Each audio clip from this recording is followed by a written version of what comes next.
Welcome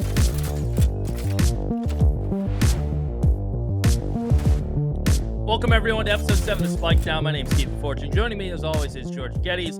We'll be discussing face-off matches from last week, of course tweet time, standout players that we've noticed throughout face-off, and of course making our always consistent and always accurate predictions for the remainder of the matches. I speak for George. Mine have been mid.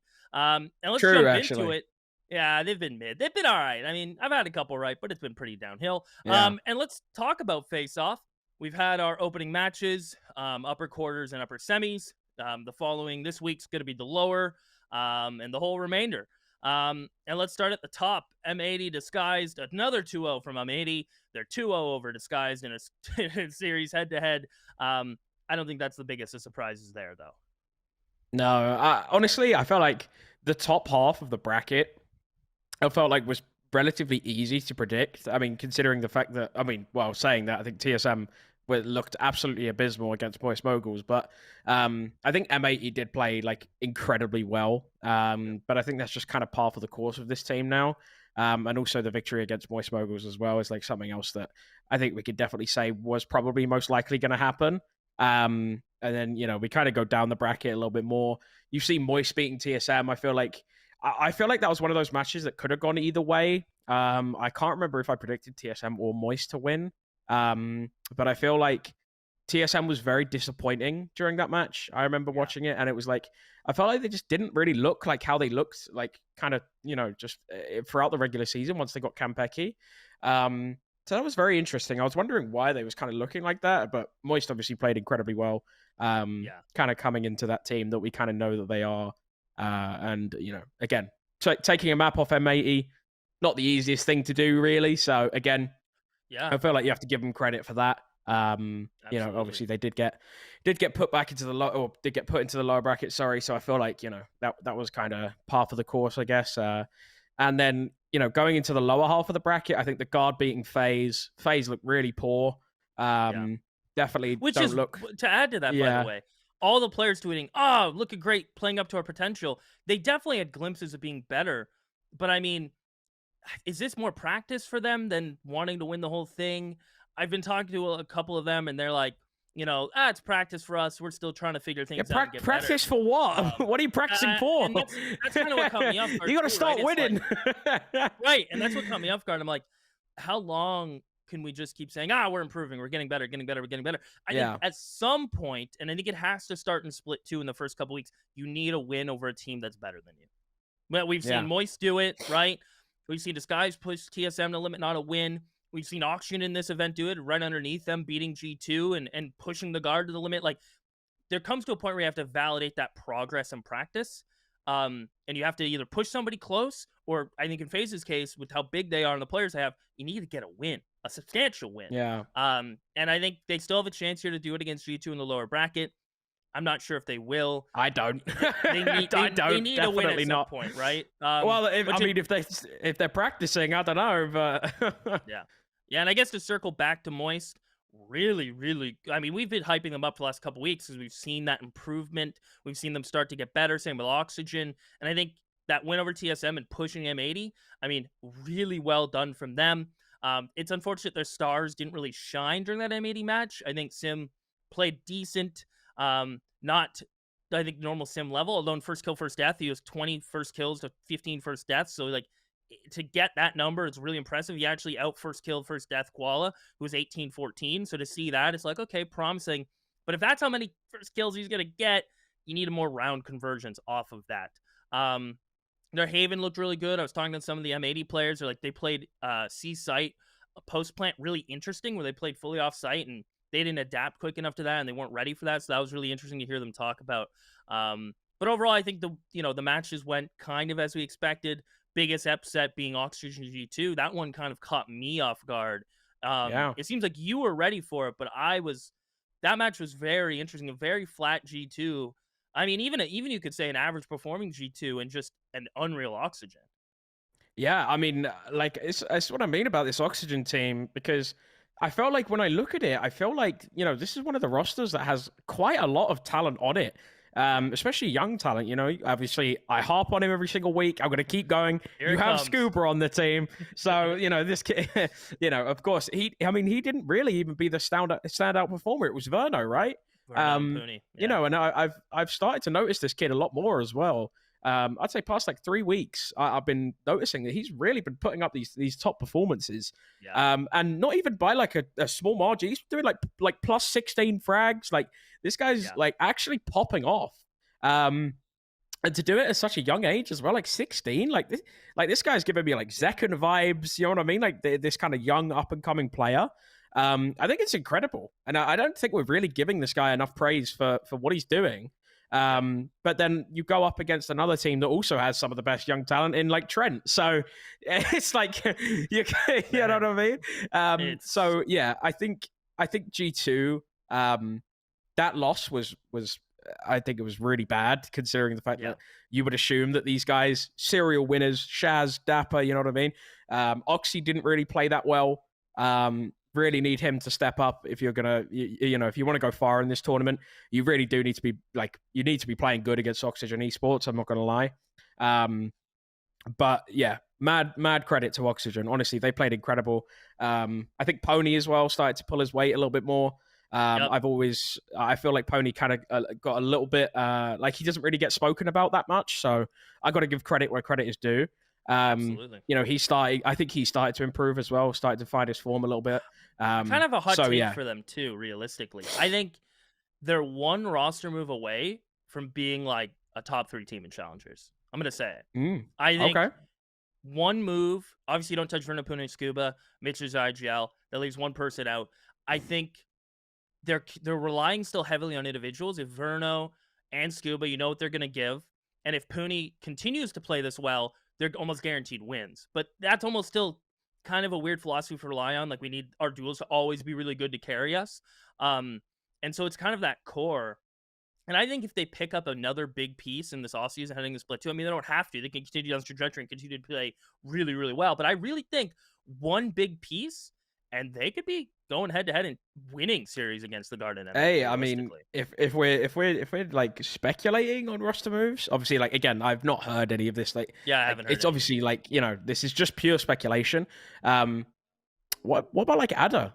Like Adder for Randy, maybe? It would make, you know, a lot you of get sense. One of the best killjoys. You know what I'm saying? Like, as much as I do like Randy as a person, statistically, he's probably the worst performing player on the team. You know, maybe Pony as well, probably not having the best performances, but I think he started to play a lot better now. So I think if he was to get rid of somebody, I think it would be Randy, but I'm not saying you even have to at this point. I don't even think you have to, but I'm just saying if no, they did, but if you was to make one, I think it would, like, let's say like Adder or whatever, you would have an incredible killjoy on your team then.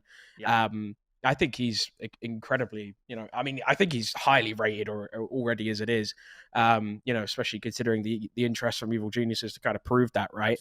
Absolutely. But yeah, I'm very impressed. I think Oxygen definitely did very, very well. You know, taking down G2 isn't easy, and you know, they kind of dispatched of them. But you know, going up against the Guard, completely different beast. You know, I mean, it's just unfortunate.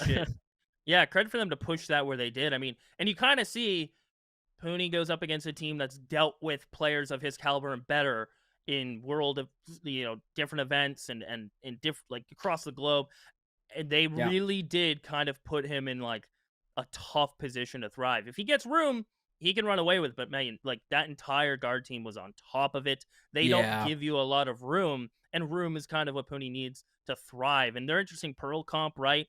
Bringing out the Yoru didn't really work out for them. But overall, fun series to watch.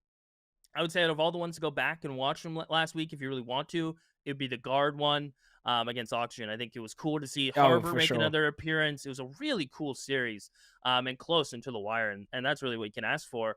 And now, obviously, we're going to talk about players stats-wise from Face-Off so far. Another controller player leading the way. Not only are M80 and the Guard leading the way, you know, team-wise, both being in still the upper bracket, but you have Xander on the topping of the charts. Yeah, look how far ahead he is above everybody else, by the way. It's actually insane. Like, his ACS so obviously is, what, 30 higher than the next person? That's wild. Yeah, if we could, like, put the graphic up, I'm not sure if we can, but Xander has a 1.46 rating, It's and the insane. next highest is Verno with 1.19. Like So crazy. he's literally like almost 30 ahead of the like, Oh, or it's sorry, so wild. point three ahead of like the next And if player. Verno's playing well, Xander's playing out of this world. Like with Oh almost a yeah, 90 like cast, like a clutch rate of yeah. 38%, by the way, is unreal. I mean, obviously he's only been in Oh 8 yeah, clutches, and you look at 38% Verno, is like insane. Yeah. he is playing. And let's be honest, M80, they don't need a lot of clutches. They normally win or lose rounds before it comes down to a clutch. And for him to have a 38% clutch rate is out of this world. Obviously, Verno, the guy hmm we talked about, he's up there. He's really performing well, and interesting roles to say the least. Sova, Sage, Astra. What a combo from a young player to play. Yeah, nah, for sure. You have to be incredibly versatile to pull off those types of agents. But I think we could probably take a lot from this kind of data as well, right? Not a Mhm. single chamber. We've seen him basically Yep, completely gone in North America. He's completely out of the equation.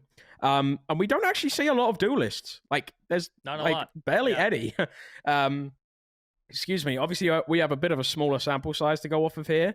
But we're not seeing like a lot of star duelists here, really. Obviously, you have yep, like the standard like Koala, Sim, etc.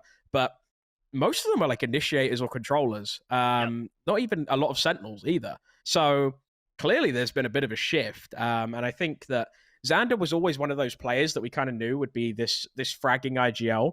It's just whether he kind of had the strategy to go alongside it. You know what I mean? Like he's always had Yep. pretty solid teammates. But you know, I think Xander is. I think he's incredibly good at finding frags on agents that you don't typically find frags on. You know what I mean? Like I think, playing the likes of Astra, Omen, it's incredibly difficult to become like literally the highest fragger of like any player. Yeah. Let alone actually be a really good fragging IGL. So yeah, mad props to Xander. I think he's been playing incredibly well. And We for mentioned and Verno as well. Yep, I Um, was also gonna add but Fallon to that mix too. Another IGL, yes, Fallon as well. controller Yeah. player who's up there. Yeah. And we did touch upon, I think it was episode 5, episode 6, where like it seems like we're in a heavy initiator flex meta. And if you're an Mm. initiator and flex player, can not only throw really good utility to set up a lot of your players, like a lot of these players, high 70s, 80s cast, which means they're a part of a lot of hits, they're involved in a lot of trades. Then your team will thrive around that. And that seems to be the tail of the tape here, that initiators are getting more credit. I think they did tweak the way stats are recorded a wee bit, to less impact on kills and more on assists and impact of the utility. So that could have a little bit of Mm. change on it. But for it to be this much of a switch, to not even have a duelist in the top 10, let alone maybe even top Mm. 15, I can't count that fast, it is crazy. And that shows the value of these initiators in this meta. We're going to start to see a lot more of double initiator comps, right? We're going to start to see Sova Fade is a popular one on Ascent, Breach with the KO. There's a lot of cool initiator things you can do. And I mean, still, a lot of these players are playing 2 to 3 agents in the top 3 to 4 to 5 placements, which is, I think, really cool to see. Yeah, good. I think you need to be flexible, right, in order to actually, I feel like we've kind of seen it where players need to be able to acclimatize to like a certain agent subset. You know what I mean? Like they need to Yep. be. If you're a controller, you need to be able to play all the controllers. If you're an initiator, you need to be able to play all the initiators. You can't just be like this, Sova one trick or like this Killjoy one trick. You, Yep. you know what I mean? You need to be able to like diversify in order to have these kind of compositions where you could maybe run a breach or a KO or a fade or a Sova if you're an initiator player, right? And I think you've seen it from some of the best teams in the world. And I think I always use the example of Fnatic at Lock-In with Chronicle and Leo. These are the two guys that that are some of like the best initiators in the world. And if you want to be able to replicate the success, you need to be able to play all these agents, and that's Yeah. just kind of what we're getting to. But yeah, so I guess that gives more credit to players like Verno as well. Being able to play different types of classes of agents as well. Absolutely. Rossi, another one as well that we can mention. So, very impressive stuff. So yeah, huge props to those guys. But yes, there was a harbor as well. We see a harbor. So Yes. shout out to Valen for that Yes. one. Shout out to Valen. Yeah, I mean, what's cool about this list too is, Qualinu continues to be a jet through and through. And if I pop up even split 1, he played a couple games of Sage where needed, but he continues to be really one of the only pure duelists that are sticking with Jet only. Yeah. Oxy's getting that raise in there. I mean, maybe you could take a look at like Text might be somebody, who is stick with that only, but even he has some games on Raze and Sage. So Koala really sticking with his Jet. I think Baby Bay is really the other one, but even he has some flexibility in the Neon KO because Faze He likes to plays switch between Neon and comps quite Fracture, often. right? So Yeah, yeah. so interesting to see how he can get away and bring back the Jet meta. I mean, if you have somebody like Koala, it's hard not to. And speaking of Koala, let's jump into the tweet time. Bonko asked this question. Sweet name, by the way, and cute looking puppy in his picture. Why does Koala Noob have the word noob in his name when he is literally NA's savior? I've been We saying talked this. about this. I've been We saying talked this. about This last guy time. is like, this guy's lying. This guy is lying to his audience, to his fans. I don't know what he's doing. This is a complete fabrication. This is fake news. It's Yeah. absolutely terrible. He should change his name to just Koala, but clearly he's not going to do that. I feel like I remember I tweeted this, and I think he gave me a response. Like he tried to change it, but he didn't like the look of it, so he just kept noob at the end of his name, and that was like his Fair enough. reasoning for it. So it's like, I mean, okay, I guess, but I guess he just doesn't like his nickname to be like short. Maybe I'm not sure, but yeah, he loves his nickname. So respect to him, and Hey, yeah, and he's killing it. So who are we to say anything? And I think, hey, I mean, we're not going to judge him, right? But to call him it's NA just false savior, advertising, though, I'm just saying. yeah, I mean, to call him NA savior, though, it's I would say he is one of NA's best youngest talents. I would put him top 5. I don't know where I would put him. You mentioned Zekin earlier. There's a lot of people cryo, and it depends what we're considering. Young Maybe the NA Challenger talents, savior, right? yeah, maybe. Yeah, maybe Challenger savior. But definitely keep your eye on Koala. I think what's really gonna make him the best version of himself, I think, over the next, remainder face off and split 2. I really want to see role diversity and consistency in that. Because if Yeah, he's I going to agree. continue to play He Jet, should be I able to think, play other agents. yeah, I think he needs to flex more. And if MAD just keep winning and he keeps playing Jet, I mean, great. But I think for his next step is like, I need to prove to other people that I can play arrays and be impactful and really start that development for him. But he's killing it right now, so can't really say much. And Tupazi asked the question of who do you think will make the lower bracket run? And Tupazi, in his fashion, I believe last week we took a question of his, and his opinion was in it too. He says G2. I think implying he thinks G2 are going to make a lower bracket run. And I mean, man, it's a long road for G2 right now. They have to play 4 BO3s to make the grand final. And they're going to have to run into teams like Faze, Moist, and then Carter M80. That is brutal. Yeah. Honestly, it's like, I don't know, man. I feel like a match against Faze, I feel like you could probably make the argument that would probably be the easiest match for them to, for people to like predict. I feel like G2 will definitely, I want to say, win against Faze. I feel like Faze just really haven't looked great, really, at all. And I think G2 are still this kind of team that they have the experience. They've done this kind of stuff before. Most of their players, as I said, they've won before. They know what it's like to kind of go through these lower brackets. And I wouldn't say these players are like washed out or anything like that. We even had Dapper on, on the list of some of the on the top rated players, right? So, I think they've still definitely got it in them. I think Oxy is one of the main like defining factors of this team. And unfortunately, when you rely so heavily on a player to pop off and he doesn't pop off, you kind of get stuck in this kind of awkward limbo situation. So, excuse me, I think Oxy needs to bounce back with a good performance here. I think beating Faze definitely get that kind of the motivation behind you that you can still hang with the best and and kind of replicate that early season form that we saw from him. So hopefully we could see G2 bounce back, but I don't have a lot of faith in Faze doing that, unfortunately. So I'm going to say if Oxy can replicate his form, I think that G2 could probably come back and make a lower bracket run for sure. No, that just makes so much sense. I completely agree. And obviously, I had the chance to talk to Shaz and Dapper, and they both reminded me, hey, we love lower bracket runs. So, hey, yeah, for sure. Fair enough. I feel like it's easy. I feel like they're used to it, right? No offense, but like, they know how this kind of stuff goes, right? So, yeah, I completely understand it. But then, obviously, the other side of the bracket, you have Disguise TSM. That one's quite hard for me, because I feel like Disguise, I feel like they've still... Like, I feel like they could do it, but I don't know if they can. I still feel like TSM are the better team. I don't know, Well, man. I don't know. I feel like they won't be able to do it, but I don't know what you think. here's But here's the thing, right? They played TSM in the regular season, really close, a couple days of practice with Riku. I think the team that lost, which would be DSG in that fashion, have a bit of an edge because they know they have to change and they know what worked for TSM. So I think it's almost easier for a team that lost to somebody to plan for the next matchup, right? Because they have their POV footage. They kind of understand what got shut down. On the flip side, obviously TSM know what worked for them. But they might not focus as hardly on what they need to work on, right? Because a win's a win. yeah, So I think it's going to be an interesting dynamic to see what Ocean and Steel could put their heads together and really come up with a solution to TSM. Because I mean, they won all the pistols. I mean, that should have been screamed immediate series win. They're up 10-6 on Haven, lost that one. And when I was talking to Ziff, he's like, we had a lot of mistakes and we just couldn't close out the series. So they know what their yeah, issues are. If they can fix them in time, I mean, I think if anyone can find issues in players and help fix it, it would be the duo of Ocean and Steel. So I want to say Disguise are going to take this. I guess this kind of sprinkles into predictions. I think Disguise can beat TSM. Again, if TSM come out flat like they did against Moist Moguls, I think they're a type of team that needs map 1 to at least be close, right? To at yeah. least I even mean, a win, right? So I'm going to go I DSG. don't know.